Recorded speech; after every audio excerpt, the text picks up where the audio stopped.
Welcome back. My name is Galaxy Parmar and welcome to the channel. सबसे पहले तो अगर आप इस चैनल पे न्यू हो तो आप सबको मैं वेलकम करती हूँ और ये मेरा सबसे पहला वीडियो होने वाला है जो मैं क्लास 12th के लिए बना रही हूँ। तो मैं आपको इस चैनल पे पढ़ाने वाली हूँ क्लास 12th कॉमर्स का mathematics part 1 and yes mathematics part 2 दोनों। ओके, तो हम लोग चलो शुरुआत करते हैं मैथमेटिक्स पार्ट 2 से और उसका जो चैप्टर नंबर 1 है that is commission brokerage and discount, उसको आज हम लोग स्टार्ट करेंगे।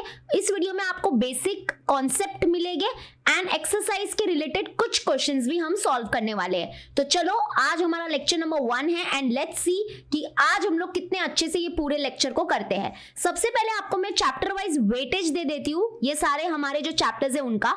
तो जो आज हम जो चैप्टर कर रहे हैं वो आपके बोर्ड एग्जाम में आने वाला है 6 मार्क्स के लिए और ये जो चैप्टर वाइज वेटेज है वो विथ ऑप्शन है।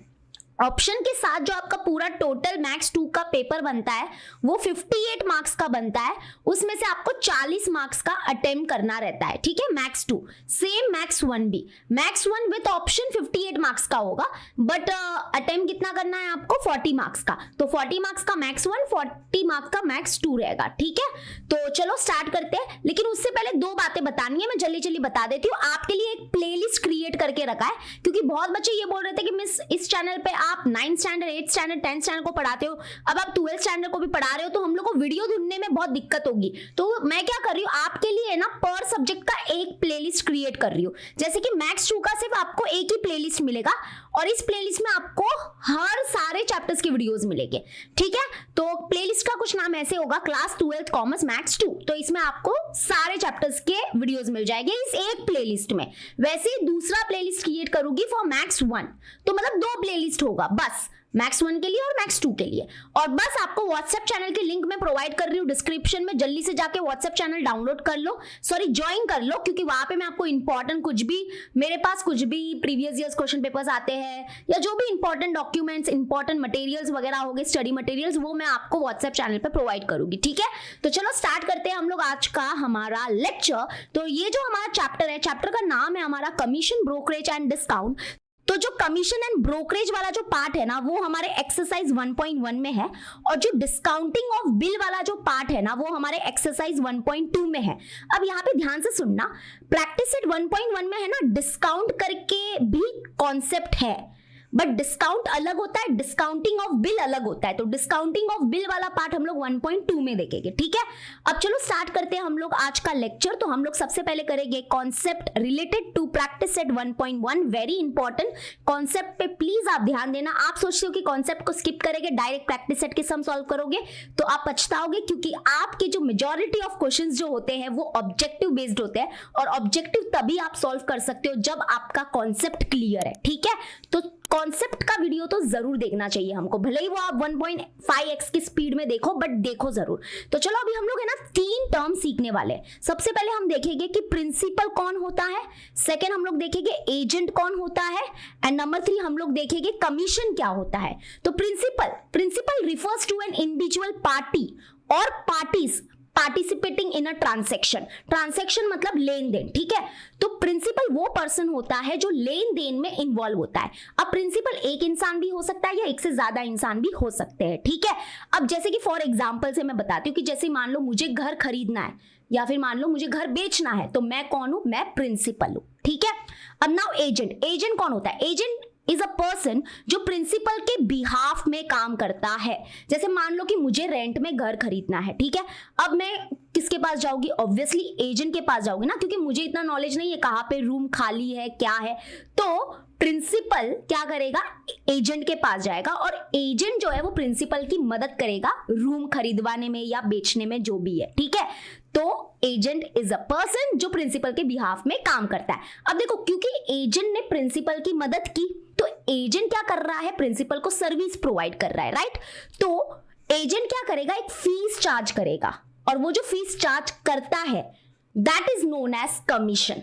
ठीक है, एजेंट मतलब दलाल और उसकी जो दलाली होगी उसी को हम लोग बोलते हैं कमीशन।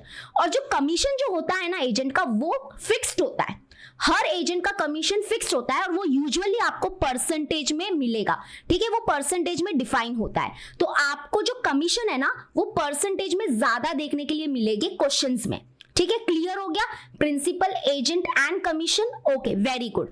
अभी now let us come to types of agent. Very very very very important concept, types of agent. तो there are 5 types of agent we will study, और ये टॉपिक बहुत इंपॉर्टेंट होगा क्योंकि आपकी मेजॉरिटी ऑफ ऑब्जेक्टिव्स जो है वो यहां से ही आएंगे, इसी टॉपिक से आएंगे, ठीक है। तो टाइप्स ऑफ एजेंट्स है, तो कितने टाइप्स ऑफ एजेंट्स है? 5 टाइप्स ऑफ एजेंट्स है। नंबर 1 कमीशन एजेंट हो गया, उसके बाद broker second type, third auctioneer, fourth factor and fifth del credere agent. तो चलो पहले हम लोग समझते हैं कि कमीशन एजेंट कौन होता है और ब्रोकर कौन होता है, ठीक है। कमीशन एजेंट को मैं सिंपली एजेंट करके भी बुलाऊंगी, तो आप प्लीज कंफ्यूज मत होना, ठीक है। अब यहाँ पे देखो, कमीशन एजेंट वो एजेंट होता है जो कंपनी के लिए काम करता है, ओके। अब जैसे फॉर एग्जांपल इंश्योरेंस कंपनी लेते हैं, इंश्योरेंस कंपनी के अलग अलग पॉलिसीज होते हैं, ठीक है, और वो पॉलिसीज हम लोग कस्टमर को क्या करना रहता है, कस्टमर को बेचना रहता है। तो ये जो इंश्योरेंस कंपनी है और ये जो कंज्यूमर है, उनके बीच में जो मिडल मैन बनता है वो कौन बनता है? वो बनता है हमारा कमीशन एजेंट। तो कमीशन एजेंट वो एजेंट होता है जो कंपनी के लिए काम करता है और कंपनी के लिए क्या करता है, वो कस्टमर लेके आता है, ठीक है। और ये जो कमीशन एजेंट है जो अपनी फीस चार्ज करता है उसी को हम लोग बोलते हैं कमीशन। और ये जो कमीशन एजेंट है वो किससे फीस चार्ज करेगा बोलो? ऑब्वियसली इंश्योरेंस कंपनी से, यानी कि कंपनी से फीस चार्ज करेगा क्योंकि वो उनके लिए काम कर रहा है, ठीक है। कस्टमर से वो फीस चार्ज नहीं करेगा। वो एजेंट का काम है भाई कंपनी के लिए कस्टमर लाना, और एजेंट किससे फीस चार्ज करेगा? कंपनी से चार्ज करेगा, ना कि कंज्यूमर या कस्टमर से चार्ज करेगा। समझ में आ गया commission agent? Okay, now broker. Broker का कुछ अलग हाल है। ब्रोकर जो है ना वो डायरेक्टली क्लाइंट से डील करता है। जैसे ये जो कमीशन एजेंट है वो किसके लिए काम करते हैं? वो कंपनी के लिए काम करते हैं, वेयरएज जो ब्रोकर है ना वो डायरेक्टली क्लाइंट से डील करता है। तो ब्रोकर वो एजेंट होता है जो बायर एंड सेलर को क्या करता है? मिलाता है, ओके। और ब्रोकर वो एजेंट है जो दोनों से, यानी कि बायर से और सेलर से, दोनों से क्या करता है? फीस चार्ज करता है। और वो जो फीस चार्ज करता है उसको हम लोग बोलते हैं ब्रोकरेज। क्या बोलते हैं? ब्रोकरेज, ठीक है। तो ब्रोकर वो एजेंट है, ध्यान से सुन लो, इसका एमसीक्यू बहुत आता है, इसके जो मल्टीपल चॉइस क्वेश्चन है वो बहुत आएंगे। ब्रोकर वो एजेंट है जो बायर एंड सेलर को मिलाता है, और ब्रोकर जो अपनी फीस चार्ज करता है उसको बोलते हैं ब्रोकरेज। अब ये जो ब्रोकर है वो ब्रोकरेज किससे लेगा? ऑब्वियसली बायर से भी लेगा और सेलर से भी लेगा, मतलब वो दलाली दोनों से लेगा, ठीक है। अब फॉर एग्जांपल मान लो कि कोई पर्सन है जिसको घर बेचना है और कोई दूसरा पर्सन है जिसको घर खरीदना है, तो इनका जो मिडल मैन बनेगा वो कौन बनेगा? वो कौन सा एजेंट होगा? ब्रोकर। तो ब्रोकर क्या करेगा? बायर एंड सेलर को मिलाएगा और वो दोनों से क्या करेगा? अपना फीस चार्ज करेगा, जिसको बोलते हैं हम लोग ब्रोकरेज, ठीक है। समझ में आ गया? चलो नेक्स्ट, तो 2 एजेंट हमारे हो चुके हैं, number 1 commission agent and number 2 broker. अब आते हैं third auctioneer.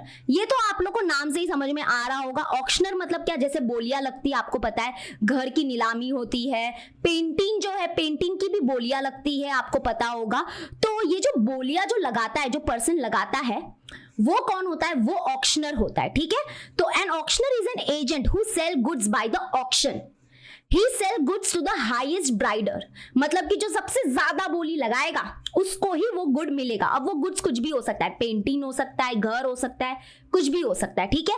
Many a time the name of the principal is not disclosed in the transaction, मतलब वो घर किसका है, वो पेंटिंग किसका है, उसका मालिक कौन है, उसका नाम डिस्क्लोज नहीं किया जाता है कभी कभी, ठीक है। तो ऑक्शनर वो एजेंट होता है जो बोलियों के थ्रू क्या करता है? गुड्स को सेल करवाता है, और उसका भी कुछ फिक्स परसेंटेज होगा, वो क्या करता है? उसका वो कमीशन लेता है, ठीक है। डन। ऑक्शनर तो बहुत इजी है। Now let us come two factor. Factor बड़ा इंटरेस्टिंग है, मुझे बहुत इंटरेस्टिंग लगता है ये फैक्टर जो एजेंट है ना, वो बड़ा इंटरेस्टिंग है। क्या दिया देखो, a factor is an agent who is given the position of the goods and enters a contract for sale in his और हर ओन नेम। यानी कि फैक्टर वो एजेंट है जिसको पूरे गुड्स का पोजीशन दे दिया जाता है, यानी कि पूरे गुड्स की चाबी उसके हाथ में होती है, और जो कॉन्ट्रैक्ट वगैरह बनेगा ना वो फैक्टर के नाम पे ही बनेगा, यानी कि फैक्टर एज ए एजेंट जो होगा उसके नाम पे बनेगा, वो उसके नाम पे गुड्स को सेल करेगा, ठीक है। अब इसका मस्त एग्जांपल मैं आपके सामने लेती हूँ। जैसे कि यहाँ पे देखो, ये जो मैन्युफैक्चरर होते हैं या फिर जो डिस्ट्रीब्यूटर होते हैं, उनका काम क्या है? उनका काम है गुड्स को बनाना, मैन्युफैक्चर करना और डिस्ट्रीब्यूट करना, ठीक है। और ये जो हमारे रिटेलर होते हैं, लोकल शॉप्स होते हैं, वो तो आपको पता ही होगा, वो रिटेलर होते हैं। तो ये जो मैन्युफैक्चर या डिस्ट्रीब्यूटर होते हैं और ये जो रिटेलर होते हैं, इनके बीच में ना एक पर्सन होता है, इनके बीच में एक मिडल मैन होता है, जिसको उस मिडल मैन को हम लोग बोलते हैं फैक्टर। उस एजेंट को हम लोग बोलते हैं फैक्टर, जो मैन्युफैक्चरर और रिटेलर को क्या करता है, उनके बीच में कनेक्टिंग लिंक बनाता है ये, ठीक है। अब इसको अच्छे से ध्यान से समझना। जैसे मैन्युफैक्चरर और डिस्ट्रीब्यूटर जो है ना, इनका काम क्या है, गुड्स को बनाना और डिस्ट्रीब्यूट करना। बट इनको है ना रिटेलर के बारे में इतना नॉलेज नहीं होता है कि कहाँ पे कौन से लोकल शॉप से, कहाँ पे उनको उनके टाइप का शॉप्स मिलेगा, इनको कुछ नॉलेज नहीं होता है। तो इनको एक बंदा चाहिए रहता है जो इनके गुड्स को सेल करवाने में मदद करे, और वो जो बंदा होता है दैट इज नोन एज, उस एजेंट को हम लोग बोलते हैं फैक्टर। अब ये मैन्युफैक्चरर और डिस्ट्रीब्यूटर वाले क्या करते हैं, पूरा गुड्स का चाबी उस एजेंट के हाथ में देते हैं, भाई लो ये तुम गुड्स और हमको मदद करो बस ये गुड्स को सेल करवाने में, ठीक है। तो बस, और जो भी कॉन्ट्रैक्ट वगैरह बनेगा वो किसके नाम पे बनता है, इस फैक्टर के नाम पे ही बनेगा, ठीक है। अगर मान लो कोई गुड्स है जो प्रॉपर नहीं है, जो अच्छा नहीं है, तो ये रिटेलर वाला किसके पास जाएगा, क्या ये मैन्युफैक्चरर को बोलेगा अरे तुमने जो सामान भेजा था देखो वो अच्छा नहीं है, नहीं, ऐसा नहीं होगा, क्योंकि रिटेलर जो है ना वो मैन्युफैक्चरर को जानता ही नहीं है, वो किसको जानता है भाई, वो इस एजेंट को जानता है, फैक्टर को जानता है। तो कुछ भी होगा तो फैक्टर के ऊपर आएगा, क्योंकि कॉन्ट्रैक्ट भी इसके नाम पे ही बना है। और ये जो रिटेलर वाले हैं वो फैक्टर को जानते हैं, उस एजेंट को जानते हैं, वो मैन्युफैक्चरर डिस्ट्रीब्यूटर को नहीं जानते। मैन्युफैक्चरर और डिस्ट्रीब्यूटर का काम है गुड्स को पहुंचाना रिटेलर तक, बट सारा जो कॉन्ट्रैक्ट होगा, जो भी गुड्स का पोजीशन होगा, पूरी चाबी जो है वो सब इस एजेंट के अंडर होगी, ठीक है। समझ में आ गया। तो इसमें एमसीक्यूज बहुत बनता है, ध्यान देना। ऐसा कौन सा एजेंट है जिसके पास पूरा पोजीशन होता है गुड्स का, तो वो होता है हमारा फैक्टर। आराम से अच्छे से ध्यान देना, ठीक है। अब आते हैं del credere agent. Del credere agent मतलब ये भी नॉर्मल एजेंट है, बस इसका एक स्पेशल चीज होती है इसमें, वो देखते हैं क्या दिया है। A del credere agent gives guarantee to his principal that the party to whom he or she sells the good will pay the sales price of the good. If the buyer is unable to pay after the transaction is completed, a Del Cadre agent is liable for the payment. ठीक है, अभी इसका मतलब क्या है देखो, यहाँ पे डेल कैडरी एजेंट वो एजेंट होता है जो श्योरिटी लेता है, यानी कि जो गारंटी लेता है कि आपने जिसको गुड्स बेचा है वो जो बायर है अगर वो पैसे आपको नहीं देगा तो मैं अपनी जेब से पैसे आपको निकाल के दूंगा। तो डेल कैडरी एजेंट वो एजेंट होते हैं जो श्योरिटी लेते हैं, जो गारंटी लेते हैं कि सेलर ने क्या किया है, गुड्स है, गुड्स कुछ भी हो सकता है, घर हो सकता है, कुछ सामान हो सकता है, कुछ भी हो सकता है। सेलर ने क्या किया है, बायर को गुड्स बेचा है, ठीक है। और अगर बायर जो है वो सेलर को पैसे देने में अनसक्सेसफुल रहा तो डेल कैडरी एजेंट वो क्या करेगा, अपने जेब से, अपने खुद के जेब से वो पैसा देगा किसको, सेलर को, ठीक है। तो ये जो एक्स्ट्रा गारंटी जो लेता है ये डेल कैडरी एजेंट, तो उसके लिए वो एक्स्ट्रा चार्ज भी करता है जिसको बोलते हैं हम लोग डेल कैडरी कमीशन। देखो उसका एक यूजुअल कमीशन तो रहेगा ही रहेगा, मतलब उसका एक फिक्स कमीशन तो रहेगा ही रहेगा, बट क्योंकि वो गारंटी ले रहा है, क्योंकि वो श्योरिटी ले रहा है कि अगर बायर ने क्या किया, पैसे नहीं दिए तो मैं अपने जेब से पैसे निकाल के दूंगा, ये एक्स्ट्रा गारंटी जो वो ले रहा है तो उसके वो एक्स्ट्रा फीस चार्ज करेगा, उस एक्स्ट्रा कमीशन को ही हम बोलते हैं डेल कैडरी कमीशन। तो यहाँ पे सबसे इंपॉर्टेंट क्या दिया है, एजेंट गेट्स, यानी कि del credere agent gets additional commission other than the usual commission. मतलब यूजुअल कमीशन तो उसका फिक्स है ही कि 5% जो भी है उसका वो तो फिक्स है, बट क्योंकि वो गारंटी ले रहा है तो उसके लिए वो एडिशनल कमीशन चार्ज करता है जिसको हम लोग बोलते हैं डेल कैडरी कमीशन। ठीक है, समझ में आ गया। बस गारंटी ले रहा है इसलिए वो एक्स्ट्रा फीस चार्ज करता है, एक्स्ट्रा कमीशन चार्ज करता है। तो ये हो गए हमारे 5 टाइप के एजेंट्स। आई होप आपको अच्छे से समझा होगा सब कुछ। Do let me know in the comment section कि आपको समझ में आ रहा है कि नहीं आ रहा है, क्योंकि ये मैं पहली बार ऐसे ऑनलाइन पढ़ा रही हूँ, तो प्लीज आप मुझे जरूर बताना कमेंट सेक्शन में। अब आते हैं और करते हैं, ये लास्ट कॉन्सेप्ट होगा हमारा 1.1 का, trade discount and cash discount क्या होता है। बड़ा इंटरेस्टिंग है, ठीक है। अब आपको ये तो पता ही होगा कि डिस्काउंट क्या होता है, right. Discount is the reduction in the price of the article, मतलब जो आर्टिकल है उसका जो एक्चुअल प्राइस है मतलब कुछ भी समझो, उसका एक मार्क प्राइस होता है, एक टैग प्राइस होता है, उसमें कुछ हम अमाउंट को डिडक्ट करते हैं, तो वो जो डिडक्शन है उसी को हम लोग बोलते हैं डिस्काउंट। ठीक है, अब यहाँ पे आते हैं डिस्काउंट। यूजुअली आप देखोगे तो वो परसेंटेज में ज्यादा डिफाइन होता है, मतलब परसेंटेज में ज्यादा उसको एक्सप्रेस किया जाता है। कुछ भी दुकान में आप जाओगे तो बोला जाता है 50% डिस्काउंट है, 10% डिस्काउंट है, ऐसा। ठीक है, अब हम लोग को समझना है कि ट्रेड डिस्काउंट क्या होता है और कैश डिस्काउंट क्या होता है। बहुत इंपॉर्टेंट है, आराम से समझना। ठीक है, एग्जाम्पल के थ्रू समझाऊंगी। ट्रेड डिस्काउंट क्या होता है? Trade discount is allowed by one trader to another. It is given on the catalog price, list price or market price of the goods. ठीक है, अभी यहाँ पे देखो, ध्यान से समझना। अब यहाँ पे आराम से समझना क्या दिया है। देखो, नंबर 1 कि ट्रेड डिस्काउंट जो है ना वो यूजुअली एक ट्रेडर से दूसरे ट्रेडर को दिया जाता है। और ये किस पे दिया जाएगा? ये लिस्ट प्राइस पे दिया जाएगा, या जिसको हम लोग कैटलॉग प्राइस भी बोलते हैं, या फिर यहाँ पे मुझे लगता है मार्क्ड प्राइस होना चाहिए था, मार्केट प्राइस नहीं, मार्क्ड प्राइस में दिया रहेगा। ठीक है, फॉर एग्जांपल मान लो कि ये गुड्स है, ठीक है, ये गुड्स है, इनका कुछ लिस्ट प्राइस होगा। लिस्ट प्राइस मतलब मार्क प्राइस। मान लेते हैं कि ये जो गुड्स है, बहुत सारे गुड्स हो गए क्योंकि ट्रेडर है ना, तो बहुत सारे गुड्स हो गए। मान लो ये जो गुड्स है दैट इज वर्थ 1 लाख। ठीक है, ये जो गुड्स है वो क्या है? 1 लाख के है। ठीक है, तो ये क्या हो गया? इनका मार्क प्राइस हो गया, लिस्ट प्राइस हो गया, या we can also say catalogue price. Okay, अब इस पे क्या मिलेगा? ट्रेड डिस्काउंट मिलेगा। अब ट्रेड डिस्काउंट कितना भी हो सकता है, वो भी यूजुअली परसेंटेज में एक्सप्रेस होगा। मान लो कि कितना डिस्काउंट मिल रहा है, ट्रेड डिस्काउंट है 5%, तो हम लोग क्या करेंगे? पहले ट्रेड डिस्काउंट निकालेंगे। तो ट्रेड डिस्काउंट निकालने का फॉर्मूला देखो यहाँ पे। तो अगर हमको ट्रेड डिस्काउंट निकालना है तो always remember trade discount is calculated on list price. Okay, तो ट्रेड डिस्काउंट निकालेंगे हम लोग 5% of list price. What is the list price? List price है हमारा 1 लाख। ठीक है, तो अभी अगर हम लोग जब निकालेंगे तो 5/100 इंटू क्या हो जाएगा? 1 लाख। तो फटाफट देखते क्या आंसर आ रहा है। ये 0 ये 2 0 गया, तो यहाँ पे हमारा आंसर आ रहा है 1 2 3, तो यानी कि 5000। ओ माय गॉड, अच्छा है, चलो 5000 हमको क्या मिला? ट्रेड डिस्काउंट मिला। तो अभी क्योंकि हमको डिस्काउंट मिल गया, तो अभी क्या होगा कि डिस्काउंट हमको मिल गया है कितना? 5000 का। ठीक है, तो ये हो जाएगा हमारा ट्रेड डिस्काउंट। तो जब हम क्या करेंगे, ये जो हमारा लिस्ट प्राइस है इसमें हम ट्रेड डिस्काउंट को माइनस करेंगे, तो हमको क्या मिलने वाला है? तो हमको मिलने वाला है इनवॉइस प्राइस। इनवॉइस मतलब आपको पता ही होगा, बिल। अभी क्या होगा? बिल जनरेट होगा, इसको बोलेंगे इनवॉइस प्राइस। तो देखो, इनवॉइस प्राइस का हमारा फॉर्मूला मैंने यहाँ पे लिखा है। इनवॉइस प्राइस क्या होगा? ये लिस्ट प्राइस है, लिस्ट प्राइस कितना है हमारा? 1 लाख। ठीक है, कितना है? 1 लाख माइनस ट्रेड डिस्काउंट कितना मिला? ट्रेड डिस्काउंट मिला हमको 5000। तो जो ये अमाउंट आएगा, ये जो अमाउंट आएगा वो हो जाएगा हमारा इनवॉइस प्राइस। जो भी अमाउंट आ रहा है अभी आप सोच लो, कर लो। ठीक है, तो ये हो गया हमारा इनवॉइस प्राइस। तो समझ में आ गया आपको व्हाट इज ट्रेड डिस्काउंट? तो ट्रेड डिस्काउंट यूजुअली किस पे दिया जाता है? ध्यान रखना, लिस्ट प्राइस पे दिया जाता है, या we can also say catalogue price, या we can also say mark price. ठीक है, जो मार्क्ड होता है उस प्राइस पे हमको ट्रेड डिस्काउंट दिया जाता है। Now let us come to cash discount. Cash discount क्या होगा? A cash discount is allowed in consideration of ready cash payment. अब देखो, ये जो अमाउंट आया मतलब बिल जनरेट हो गया, इनवॉइस प्राइस हमको मिल गया है। अब इनवॉइस प्राइस तो हमको मिल गया, तो इनवॉइस प्राइस हमारा कितना होगा? अगर आप 5000 निकालोगे, तो जब हम लोग 1 लाख में से 5000 निकालेंगे तो हमको मिलने वाला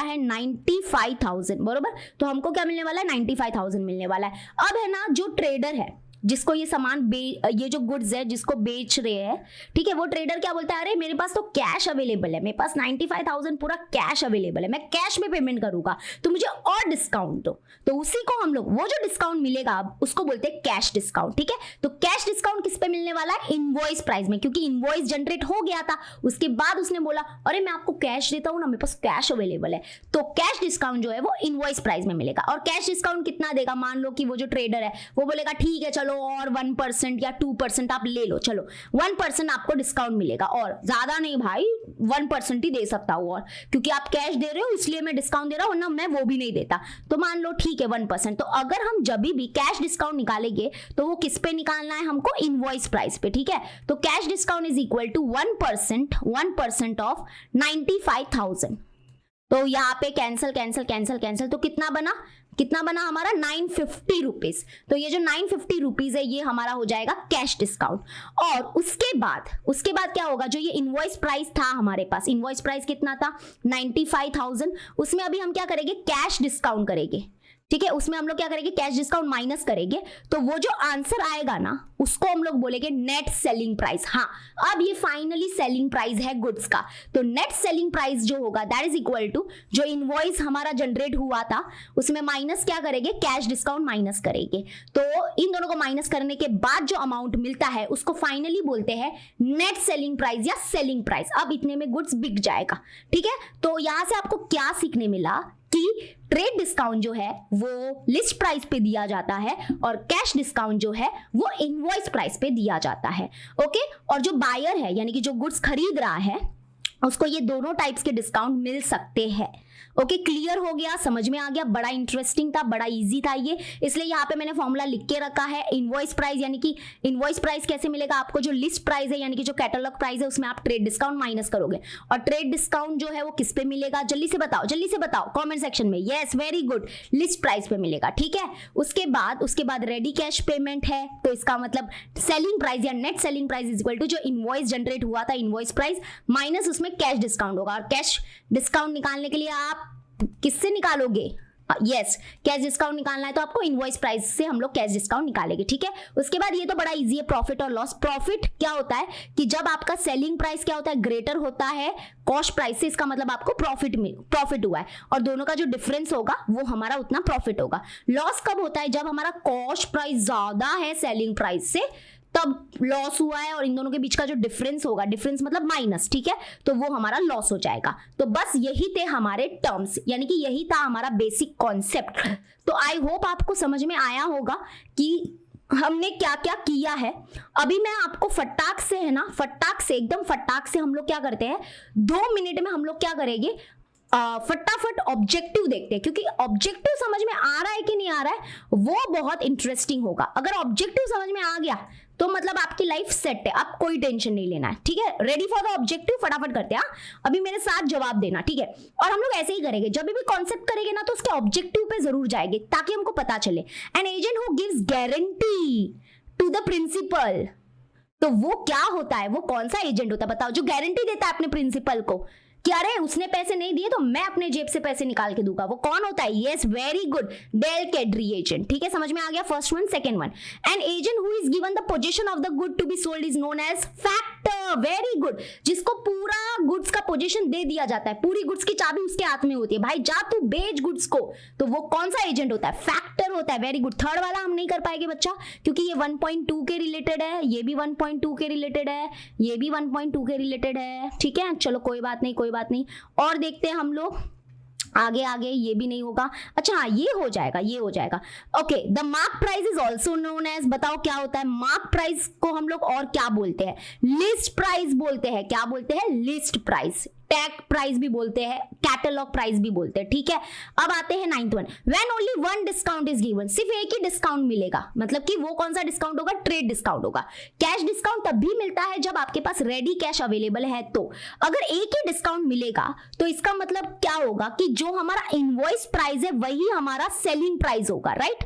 क्योंकि यहाँ पे देखो, अभी तो बताया था कि आपका देखो, आपको सिर्फ एक ही डिस्काउंट मिला है ना, आपको कैश डिस्काउंट मिला ही नहीं है, आप आगे गए ही नहीं हो, आप आगे जा रहे ही नहीं हो, तो मतलब कि जो आपका इनवॉइस प्राइस है, मान लो कि ये 95,000 था, 95,000 आया था, पता है इनवॉइस प्राइस, मान लो कि उसके पास 95,000 रेडी कैश अवेलेबल नहीं है, तो उसको ये फर्दर डिस्काउंट मिलेगा क्या, नहीं मिलेगा। तो ये जो इनवॉइस प्राइस है वही हमारा क्या हो जाएगा, सेलिंग प्राइस हो जाएगा।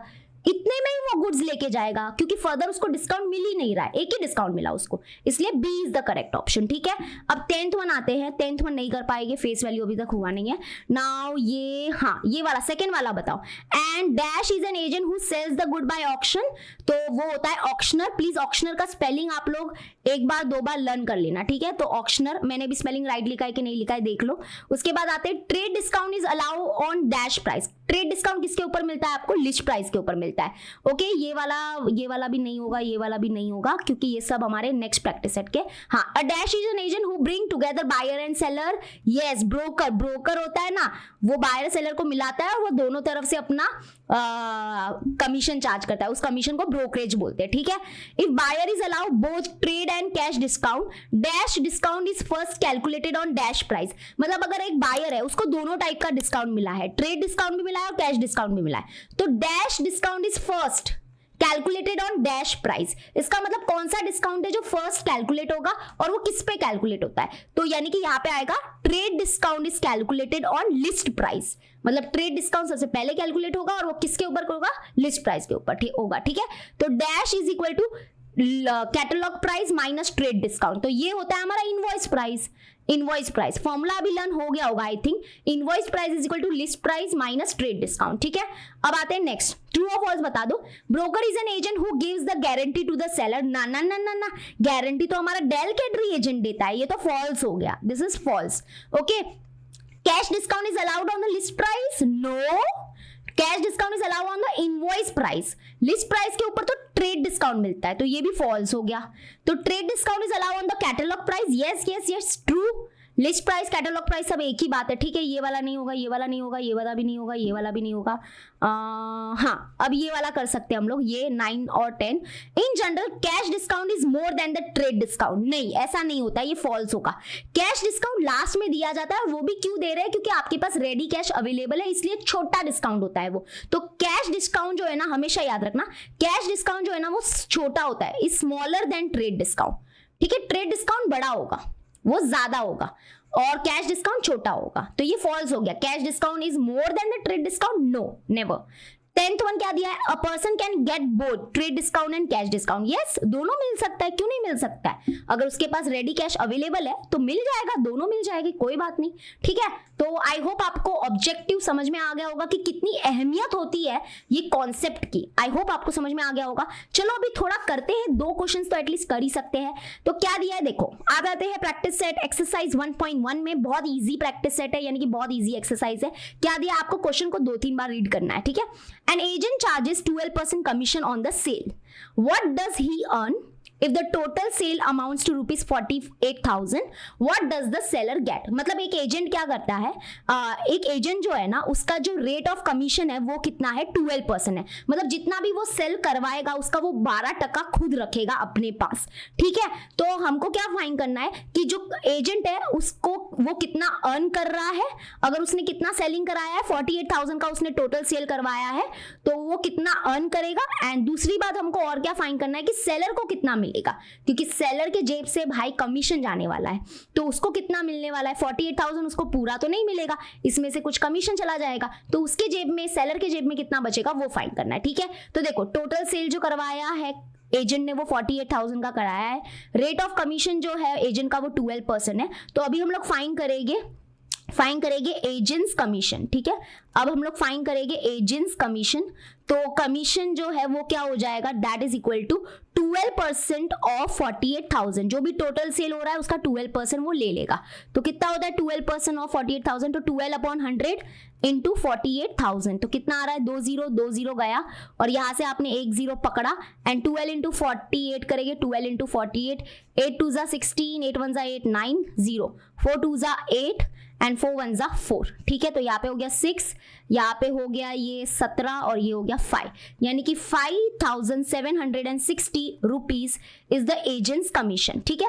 अब हम फाइंड करेंगे what does the seller get, तो यहाँ पे हम लोग फाइंड करेंगे seller gets is equal to जो भी उसने टोटल सेल करवाया था, टोटल सेल जो था उसका, उसमें माइनस क्या करेंगे हम लोग, एजेंट्स कमीशन, एजेंट्स कमीशन को माइनस कर देंगे, ठीक है। तो टोटल सेल जो हुआ था वो हुआ था 48,000 का, ये पूरा इसको मिल जाता अगर वो एजेंट के पास नहीं जाता तो, लेकिन क्योंकि एजेंट के पास गया तो एजेंट यानी कि उसने अपनी दलाली ली, उसने दलाली कितनी ली, 5,760 ली, तो इन दोनों को हम लोग माइनस करेंगे तो आपको आंसर मिल जाएगा, दैट्स इट, वेरी इजी, ठीक है। तो ये 0 हो गया, ये 10 हो गया हमारा, और यहाँ पे ये हो जाएगा 9 और ये हो जाएगा हमारा 7, तो यहाँ पे हो गया 4 2 और यहाँ पे भी आ जाएगा 2 और यहाँ पे आ जाएगा 4, तो यानी कि हमारा आंसर है 42,240 रुपीज, ठीक है। समझ में आ गया, इजी पीजी, वेरी इजी। चलो करते हैं सेकेंड वन, क्या दिया है यहाँ पे देखो, salesman receive 3% commission on the sales up to ₹50,000 and 4% commission on the sales over ₹50,000। Find his total income on the sale of ₹2 lakh. मतलब देखो एक सेल्समैन है, ठीक है, उसका जो कमीशन चार्ज करने का तरीका है ना वो कुछ अलग ही है। तो ये सेल्समैन क्या करता है, सेल्समैन कितना चार्ज करता है, 3% चार्ज करेगा, 3% चार्ज करेगा on the sales up to 50,000, मतलब 50,000 तक का अगर सेल करवाया उसने तो वो कितना चार्ज करेगा, 3% चार्ज करेगा, किसका, इस 50,000 का। लेकिन 50,000 के ऊपर जितना भी वो सेल करवाएगा तो उसका वो कितना चार्ज करेगा, 4% चार्ज करेगा। तो 50,000 के ऊपर जितना भी सेलिंग होगा, ओके, तो सेल्स ओवर 50,000, ओवर मतलब अबाउ, तो सेल्स ओवर 50,000 जो भी होगा, 50,000 के ऊपर जितना भी वो सेल करवाएगा तो उसका वो कितना चार्ज करेगा, 4% चार्ज करेगा। फिर इन दोनों को प्लस करेंगे ना, वो इसका टोटल इनकम होगा सेल्समैन का, ठीक है। तो फॉर एग्जांपल देखो, तो हमारे जो सेल्समैन है ना, उसने टोटल कितना सेल करवाया, 2 लाख का सेलिंग करवाया, ठीक है। तो अप टू 50,000 वो 3% चार्ज करेगा, और 50,000 के ऊपर जितना भी होगा, तो 50,000 के ऊपर उसने कितना सेल करवाया, 1,50,000 है ना, 1,50,000 जो है वो सेल्स ओवर 50,000 है। तो ये जो सेल्स ओवर 50,000 है, इसका वो कितना चार्ज करेगा, 4% चार्ज करेगा। फिर दोनों को जब हम ऐड करेंगे तो वो उसका टोटल इनकम हो जाएगा इस सेल्समैन का, ठीक है। तो चलो स्टार्ट करते हैं। टोटल सेल है 2 लाख, तो देयरफॉर अभी हम लोग फाइंड करेंगे कमीशन। पहला कमीशन फाइंड कर रहे हैं हम लोग, ये वाला 3% वाला। तो कमीशन ऑन द, थोड़ा लिखने में टाइम चला जाता है तो उसके लिए माफ करना, ठीक है। तो commission on the sales up to rupees 50,000, मतलब 50,000 के ऊपर उसको कितना कमीशन मिलेगा, तो दैट इज 3%। तो 3% ऑफ 50,000 जल्दी से निकालो और आंसर बताओ कितना आ रहा है। तो 3% मतलब 3/100 इनटू क्या हो जाएगा, 50,000। तो ये 2 0 गया, तो दैट इज इक्वल टू यहाँ पे बचा 2 0 एंड 3 5 हो जाएगा 15, तो यानी कि 1,500 रुपए। तो यहाँ से आपको 1,500 रुपए, यानी कि सेल्समैन को 1,500 रुपए मिल गया। अब हम लोग बात करेंगे सेल्स ओवर 50,000, देयरफॉर यहाँ पे हम लोग लिखेंगे सेल्स ओवर 50,000। तो सेल्स ओवर रुपीज 50,000 कितना हुआ है बताओ। तो उसने टोटल सेल करवाया है 2 लाख का, उसमें से हम क्या करेंगे, 50,000 माइनस कर देंगे, तो बचा कितना, बचेगा कितना, 1,50,000। तो 1,50,000 जो है वो है सेल्स ओवर 50,000, ओके, 50,000 के ऊपर वाला सेल है ये। तो देयरफॉर अभी हम लोग लिखेंगे कमीशन ऑन सेल्स ओवर 50,000, तो कितना कमीशन चार्ज कर रहा है वो, 4%। तो 4% ऑफ किसका, इसका, दैट इज 1,50,000, ठीक है। तो ये 2 0 गया, अब पीछे से यहाँ पे 2 0 लिखेंगे एंड यहाँ पे 4 × 15 करेंगे तो ये 60 हो गया, मतलब कि 6,000 रुपीज हो गया। सो देयरफॉर अभी हम लोग लिखेंगे टोटल इनकम ऑफ सेल्समैन, ठीक है। क्या लिखेंगे, टोटल इनकम ऑफ सेल्समैन। तो क्या हो जाएगा बताओ, नंबर 1 ये वाला 1,500 एंड प्लस हमारा क्या हो जाएगा, ये वाला 600। तो जब आप 6,000, तो ये ऐड करोगे तो कितना हो जाएगा, 7,500 रुपए। तो ये उसका टोटल कमीशन हो गया, ठीक है। समझ में आ गया। तो आई होप आपको अच्छे से समझ में आ रहा है जो मैं पढ़ा रही हूँ। अगर आपको समझ में आ रहा है तो do let me know in the comment section, ताकि मुझे भी मोटिवेशन मिले और बहुत सारे वीडियोस बनाने का, ठीक है। तो यस, शुरुआत हो गई है हमारे 12th की। जाओ अपने फ्रेंड्स लोग को ये वीडियो को जितना हो सके उतना शेयर कर देना, शेयर।